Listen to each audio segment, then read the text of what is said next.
Hello, I'm DST Zach. I'm here with Eamon O'Donoghue, one of our designers, and we're going to talk a little bit about his process and about his work, and we're going to show some stuff off that he's worked on in the past, and talk a little bit about his future.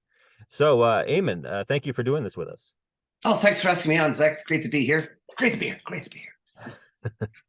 I've never done an interview with you guys before. I've done text interviews, but not like a one-on-one thing. And I believe this is my first time actually talking face to face with you as well, Zach. Yes, yes, it is. We've Yeah. never met because you are in Ireland, correct? I'm Ireland. I am Irish, but I live in England. England, My all right. my partner is English, so she won't let me go back home. She's keeping me here, Isn't that right? Well, hopefully we can get you over to the US soon, or I'll make it over there. Excellent. Um, Yes. so we'll start off with the basics. What got you interested in art? The first really exposure to art was probably the He-Man toy boxes, but also like Meatloaf album sleeves.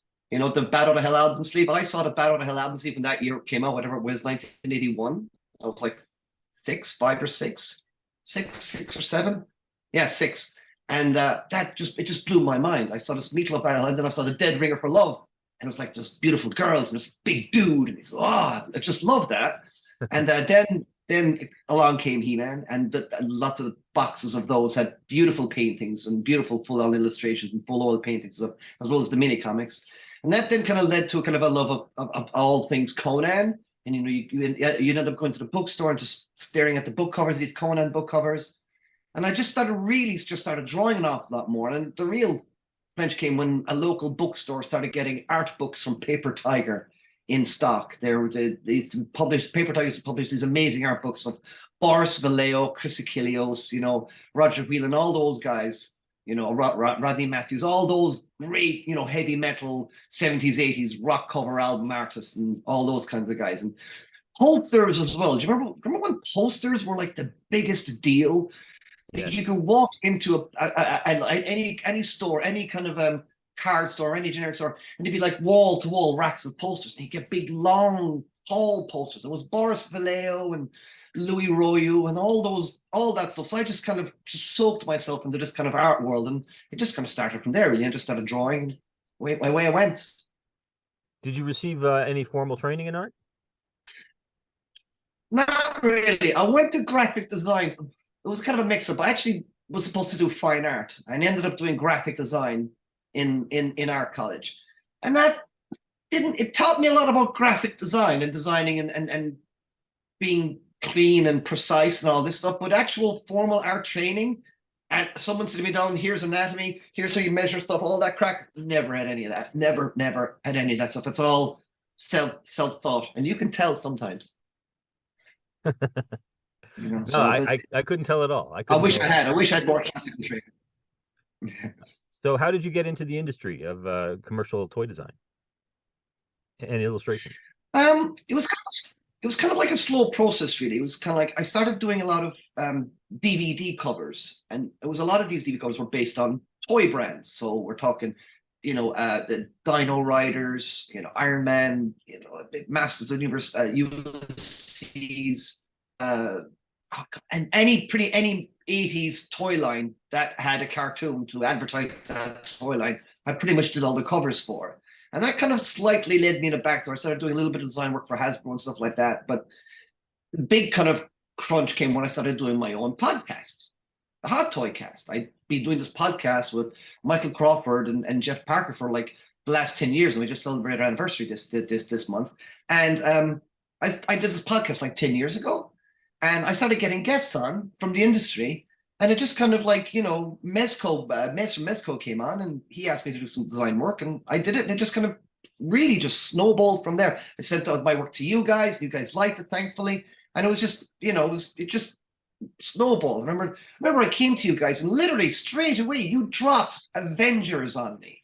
And I was like, holy smokes. And I was getting 3 Avengers from the end game too, from the Infinity War as well. So whatever year Infinity War was out, that was the year I really kind of got into swing with you guys. And you dropped like 3 Infinity War figures on me. One of which included the scene where Spidey was being dusted. I didn't even know he was being dusted until later I saw the movie. I was like, well, that picture that I got was a source of him being dusted. So there you go. So when you do your illustration and your design, do you use traditional media or digital media or a mix? And what sort of media do you use?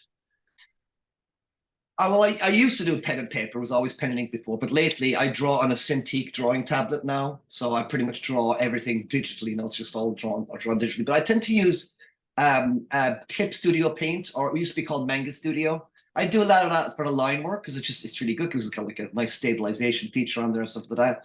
And I tend to do that, and then I'll color it then sometimes in Photoshop and things. But yeah, it's mostly all digital. I mean, I still have my paper. My paper is still down here just in case, but everything is digital now, and everything. It's you're just better off. And paper's so messy now, and you're just better off just drawing everything digitally and just getting it all nice and crisp over to your client and presented nicely and things. No scanning. I haven't used my scanner now in about 10 years. Um, your design work has been used on a variety of DST action figure lines, including Marvel Select, Lord of the Rings, Avatar: The Last Airbender, and Jean-Claude Van Damme. Which is your favorite line to work on, if you have one? Oh, well, there's pluses and minuses for all of them. I really genuinely love the Marvel stuff because the Marvel stuff is something you actually have a little bit of input in, and it's not so you don't have input in everything else, but like if you're getting a Lord of the Rings figure, it's mostly about you being able to read the details, and it's all reference based. I can't really make anything up on a Lord of the Rings figure. Gimli has to wear Gimli stuff, and he's got to look like Gimli.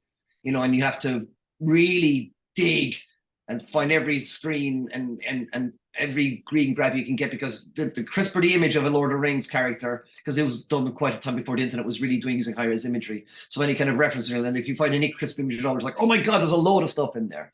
So that's they're difficult, but they're fun. The one I really enjoyed doing, which sadly didn't do that well for us, unfortunately, was the Westworld figures. And the reason why I liked doing the Westworld was because I really like the TV. Basically every job that I get from Diamond Select is based on a property I absolutely love. I literally have not been given anything that's a property that I don't like. I like everything that I've been given, which is brilliant. But I think for Westworld, it was I really liked the TV show.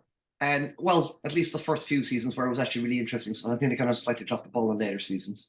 But the first few seasons were amazing to me. And I just loved looking at the characters because you'd start seeing things that, because they're not just cowboy characters, are they? Whoever designs the character, whoever designs it with the actor, they're going to go in and have key things that are to do with what that character is meant to be. So Clementine, her dress was, you think it's this way, but it's like there's inversions and there's things, and you can't help but think that's purposely done for the costume designer. So I try to honor that as well. But the most fun is definitely without a doubt doing the Marvel stuff because like you get like most recently now we revealed Sue Storm, the Fantastic Four Sue Storm, sculpted by the amazing May Tamatarana. I think I got hopefully got his last name right there for once. And that's a really good example of a sculptor kind of really looking at the art and saying, okay, I really want to represent that art, because that doesn't happen all the time. It happens, thankfully, quite a bit. And I'm always really flattered when I do. But when I see a sculptor really making that extra effort to really get the 2D design art into 3D, yes, that's what I want. And that made it like Sue Storm now, she was amazing. Like, I know she's just a girl in blue outfit. There's not much design in Sue Storm, but that's how I read Sue Storm. That's what I feel she should look like. I think she should be this beautiful looking mom, and that's how I drew her, kind of thing. And just all those Marvel cards, we did a Loki and things like that. And it's all about reading, because the comic books, the artist changes the styling style. And it's all about finding your favorite version of them. And thankfully, I read the Thor comics, so I know what Loki should feel like. I know he should have the torn sleeves because that's significant to that version of his character. And just things like that. I love the Marvel Legend stuff. I love doing the Avatar figures just because that's just such a wonderful, probably the most well-written TV show of all time, arguably, is Avatar: The Last Airbender. I just think it's a fantastic thing. And doing all those characters and trying to bring those characters to real full-on fruition in 3D life and stuff like that was a lot of fun. And Richard Richard Force did a really nice job kind of banging those out. And you know, they're such lovely figures as well. You know, I've got them over. I've got all my shelf here now is I've got two shelves of all my figures. You know, and all the Westworld and all the avatars and all the Lord of the Rings are over there as well. Oh, and the very first figure I ever did actually for Diamond was Sandman, as sculpted by Jean Saint Jean. Yes. And I just like the idea that my very first figure was sculpted by someone called Jean Saint Jean. And Jean Saint Jean's a lovely lad, but it's just nice because it sounds very, you know, Jean Saint Jean. And I think, you know, but yeah, I love my Sandman over there. So he's actually the very first one I did. It was Avengers came after that. Sorry. Your designs usually include a wide range of accessories, not all of which make it to the final product. What is your favorite accessory we've produced? Yeah, there's I drop in a lot of accessories. More often than not, we drop in a lot of accessories. And I think the accessories we did for Apocalypse recently were quite fun.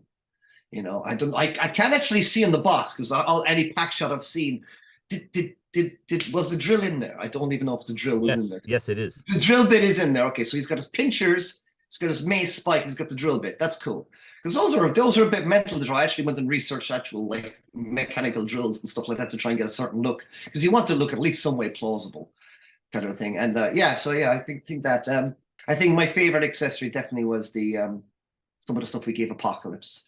And I think the stuff that Sue Storm is coming with is particularly nice as well, actually, as well. And and Vision comes with some stuff as well. Yeah, Vision has great accessories. Yeah. What is do you have a favorite piece you've designed for DST? Or is it hard to pick?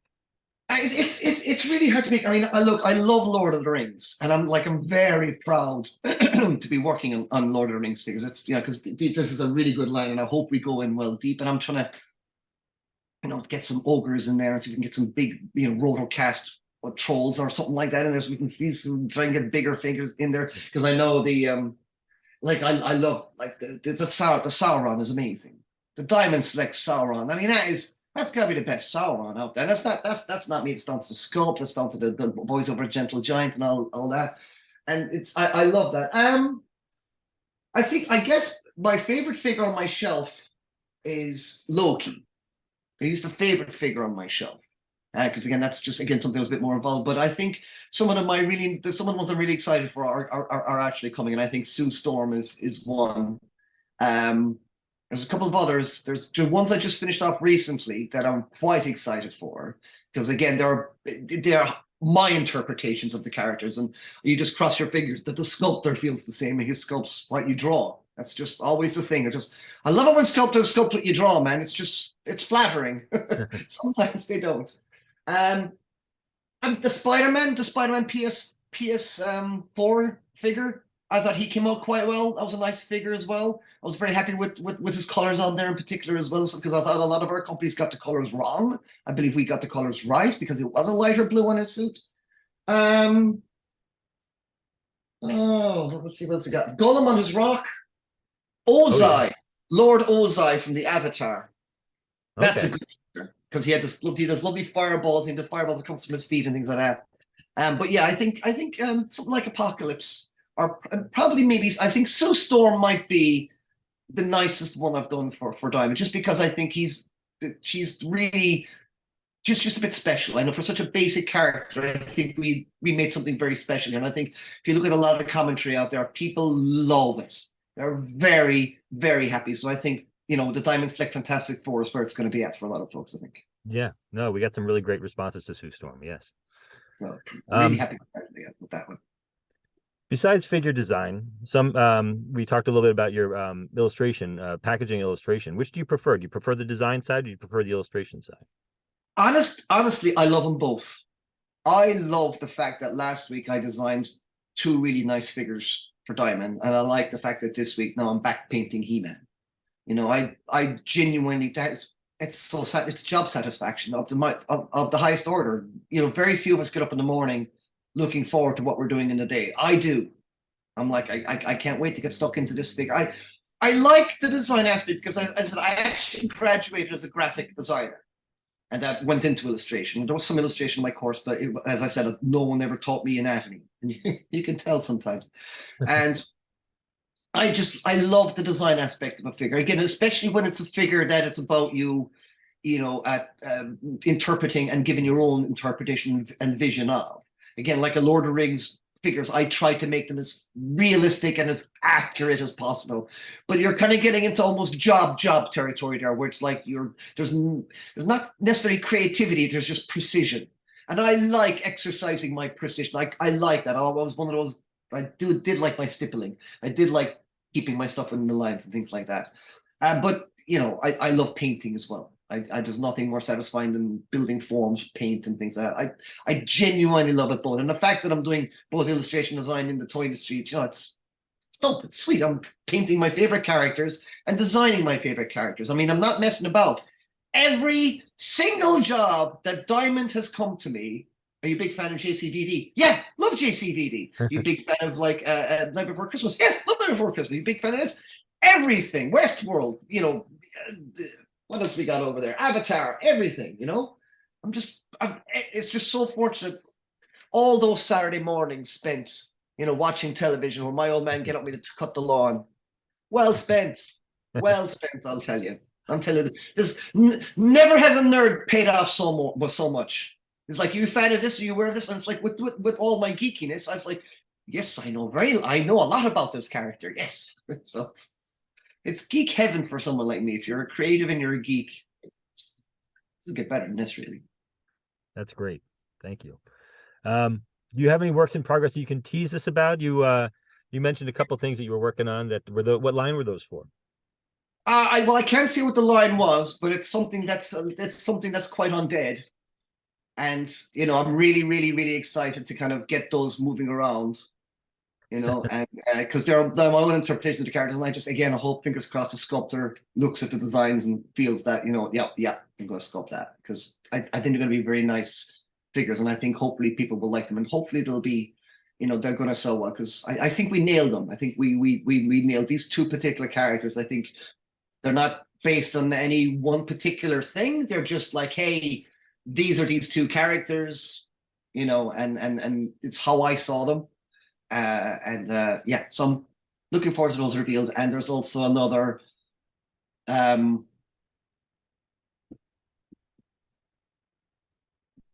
fantasy based, if I say anything more, it gives it exactly away. But there's another big fantasy thing coming, and Diamond are doing them, and I had the opportunity to do those, and yeah, I better not say any more. Just my name is Eamon. Well, we are going to show off, I believe, Series 6 of Lord of the Rings here at the Fan Fest. So you'll be able to see the next two, which are Sam and Saruman. Yes. And Sam and got loads of frying pans and all of his gear and everything. Well, that's another figure I gave way too many accessories to. So let's see what actually makes the cut. But I think what Lord of the Rings you guys are doing, though, I think if what's great about Lord of the Rings is because it's all one line. It's a really just nice idea. If a figure doesn't get all the accessories, then you can drop the accessories with a figure that does come with light accessories. So like you guys did with Gollum, for instance. Yeah. So the lowest Gollum, you gave him Legolas's much desired knives and swords and stuff. So I think if it's one line, I think that's a great way to do it. Just dropping the accessories into another figure. Doesn't matter. Everyone's taking out the box and putting them on their shelves anyway. So yeah, I'm really excited for the more rings. So we got Sam and Saruman coming. And it's going to be interesting to see how we solve some of the problems on that one, because of his long robes and things like that, because we had because of the ring wraith. Yeah. I think the curl. So hopefully we maybe figured out. We tried figuring out a good solution for that, but let's see how it gets executed. Though we did actually mess about with trying the sleeves, a sleeve option on that to see how it works. So, I mean, I don't know. Have you seen him yet? I've only seen laying down prototype pictures, but I'm looking forward to seeing him stand up and seeing what he can do. Cool. Yeah, and he was fun to draw. He was really tall, so he's going to be one of the taller figures in there in your collection, I dare say. So it's going to be fun. But yeah, I'm really looking forward to those. And we need some trolls in there, yo. That's what we need. I don't think we can ever do a Balrog, but a troll. I think we could do a rotocast troll, Zach. That's what we want. A rotocast troll. I think we are looking into some bigger characters, but we'll see how that shakes out. Excellent. Well, thank you so much for talking to us, Eamon. I really appreciate it. And hopefully we'll get to talk again soon. Excellent. Well, it's been lovely talking to you, Zach. And again, I'm so proud to be like working with you guys. And as I said, the work that I'm getting is absolutely it's brilliant. It's all the things that I love. You literally there's nothing that you've ever given me. It's like I'm not a fan of it. I'm not a fan. I love it all. I literally am a fan of all this. And there are some like if you gave me Dragon Ball Z, you'd be like, yeah, I have no idea about Dragon Ball Z. So it's everything from within a certain 2 decades, I guess, that I'm a big fan of. But we're also quite excited about the Jean-Claude Van Damme figure that's coming up soon as well. So we're going to see where it goes, and let's see whether maybe we can get some other variations of them as well. That'd be kind of cool. Oh yeah, no, we're gonna be. I think we might be revealing another one of those as well. But we're definitely Really, gonna. because we did quite a few. Yeah, there are a bunch of different versions of JCVD that we're gonna do. I'm a big JCVD fan, so I'm excited to get him in hand and play with him. But yeah, did you get that? Great. Did you get the picture of him with the actual statue? Yeah, I saw that he actually had our statue with him. Yeah, so we'll have to get him an action figure as soon as they're ready. Absolutely. That'd be we could maybe get him to sign a few. That'd be nice as well. But he's a busy man, I guess. That'd be amazing. Well, thank you very much for having me. Thank you so much, and have a good day. All right. You too, man. You too. I'll see you out there on the field, on the battlefield. All right. See you then. See you later, man. Thanks. Bye.